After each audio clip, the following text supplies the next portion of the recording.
મુન્દ્રા અને તેની આજુબાજુના વિસ્તારમાં આજે રમઝાન ઈદની ઉમંગભેર ઉજવણી કરવામાં આવી હતી. ખાસ કરીને ઈદગાહ મસ્જિદ ખાતે નમાઝ અદા કરવામાં આવી હતી અને સૌ મુસ્લિમ બિરાદરોએ ઈદ મુબારક પાઠવ્યું.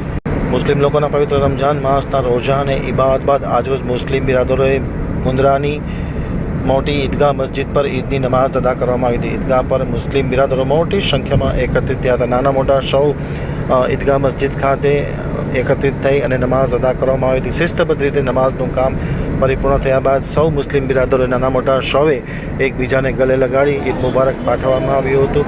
અને તમામ લોકોમાં આજે રમઝાન ઈદની ઉજવણી હોય અને નમાઝ બાદ ખુશીનો માહોલ જોવા મળ્યો હતો. ખાસ કરીને કોમી એક ખાલસતા અને કોમી એકતાના ભારોભાર દર્શન થયા હતા. કોઈપણ પ્રકારનો અનિચ્છનીય બનાવ ન બને તે માટે પોલીસ દ્વારા પણ બંદોબસ્ત રાખવામાં આવ્યો હતો અને ખાસ કરીને શાંતિ અને અમન ભાઈચારાનો હેતુ વધે તેવા હેતુ સાથે આજે ઈદગાહ મસ્જિદ ખાતે ત્યારબાદ જામા મસ્જિદ ખાતે અન્ય મસ્જિદ ખાતે નમાઝ અદા કરવામાં આવી હતી.